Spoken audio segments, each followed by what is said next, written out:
All right, let's jump into The Power of Now, Chapter 6. It's called Inner Body. And I'm sure you're realizing this reoccurring theme of this book, which is how to get out of the habitual thinking, the conceptualizing, the autopilot lost in our minds, and get back into our bodies, get back into the present moment, into the power of now. And the inner body is another sort of tool to help us do that, to get out of the habitual thinking and to get back into the present moment. This habitual thinking that we all do, this conditioning that we've had as a child on how do we respond when things go wrong? Do we respond with anger, or do we kind of shut down, or do we just take action and do something so we can stay busy? We can use that inner body tool to say, hold on, I'm getting caught up in my autopilot here. How do I take some of that attention off of all of those, oh, you need to freak out, you need to blah, blah, blah. How do I take some attention off that and put it back down on my inner body and reconnect with the present moment? You know, our body is so full of life and trillions of cells being created and dying. There's digestion, there's neurons firing, there's just an entire universe, in here of all these things that are going on. And they're all happening right now in the present moment. And putting your attention on your breath, feeling your lungs, or feeling your heartbeat, these things are happening right now in the present moment. And they can be a very powerful tool, like an anchor, to anchor you to what's real, to what's actually happening if you're lost in an angry thought or in some sort of conditioned response. Like, let's say you're frustrated about yesterday's party because it rained at the party and it ruined the party. And you're having this experience, or you're like, oh, this always happens to me and this shouldn't have happened and blah, blah, blah. All of a sudden, if you can take some of that attention that you're putting on your thoughts, because the party's over, it's not happening now. So your attention is on your thoughts about the party. If you can put some of that attention on your inner body, start to feel your heart, start to feel your breath, all of a sudden you're anchored here in the present moment. And you start to realize that party's over and it rained whether I wanted it to or not. I mean, it did rain. Like, how much more fighting do I need to do with the rain? It already happened. There's an acceptance that just sort of naturally happens when you're in the present moment with reality and you can see your thoughts for what they are. Eckhart is really encouraging us to use your body as an entry point into the present moment. So don't deny it or try to escape from it. It's coming with you. It's here. So embrace it and use it as an entry point for the present moment. All right, let's jump into the next big idea. Forgiveness is the next big idea. When we're talking about the inner body and putting our attention on the inner body, what often will come up is some old lingering emotions that are still there. Some maybe have been there weeks or months, possibly years, some decades. And these are going to be big obstacles for us to getting in touch with the inner body and returning to the present moment, because they will take all of our attention. There's a certain level of non-acceptance, that we're not accepting what happened. So this is where forgiveness comes in. How do we forgive these old emotions that are coming up? What do we do with these? Well, forgiveness is not something you do with force. It's not a pushing or forcing or strength. I mean, not at least in the traditional way of strength.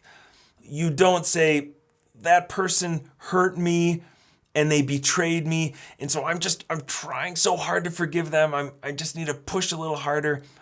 Forgiveness doesn't work with force. Forgiveness happens naturally when you realize that it is no longer serving you or doing anything positive in your life. Now, I say realize, and I'm making a distinction between like believing that's true, like I'm gonna believe in Santa and hope that that's true and believe.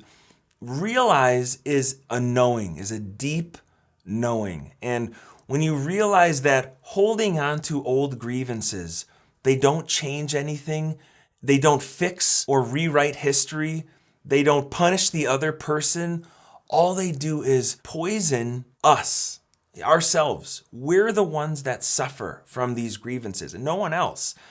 And when you deeply realize that, then forgiveness happens not by force, but as a release, as a letting go. And when we start to notice there are some old grievances in our lives, that's when we go, okay, I have some work to do. I have some letting go to do. I have some realizing that hanging on to these old pains are not serving me. They're poisoning me. When we can bring some forgiveness and some acceptance to these emotions that come up, then we transcend those and move beyond those. Now we have more access to the inner body, to the present moment, and to get out of that habitual thinking. So, all right, let's move on to the last big idea. The art of listening. This is the third big idea that I want to talk about. So when it comes to relationships with other people, using the inner body as a tool to be more present and to be able to listen can be so helpful.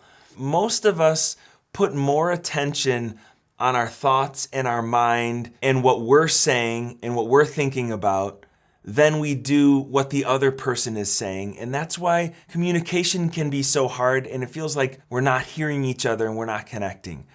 Now, we've all experienced those rare situations where someone is able to really listen and hear us. We feel seen and we feel heard and we feel understood. And this is such a powerful thing. I'm sure you've experienced that. It's like when someone really gets you and gets what you're saying, there can even be healing just in that itself. And so we can be this for other people. We can listen fully. And part of how we do that is pull our attention out of all the thinking about it, putting it on our inner body, feeling the energy field of our body, the aliveness of our body, and creating a space for someone to share so that we can fully hear them without being so distracted by our thoughts. So Eckhart says this. He says, when listening to another person, don't just listen with your mind. Listen with your whole body. Feel the energy field of your inner body as you listen. That takes attention away from thinking and creates a still space that enables you to truly listen without the mind interfering. You're giving the other person space to be. It is the most precious gift you can give. Most people don't know how to listen because the major part of their attention is taken up by thinking. They pay more attention to all of that than to what the other person is saying, and none at all to what really matters, the being of the person underneath the words in the mind. So that's our challenge, is how do we be more present? How do we get back into our body, feel our inner body, and create space for people so that they can really be heard and we can really hear them and listen. So, well, I hope you found this video helpful. I certainly love making these videos. And instead of asking you to like and subscribe this channel, I'm going to encourage you to go outside in nature and enjoy the present moment. And next time you have a conversation with a friend, practice feeling the inner body and being there fully and creating some space for them to share so they can really feel heard. And what a wonderful gift that will be to that person. So thanks so much. We'll see you in the next video.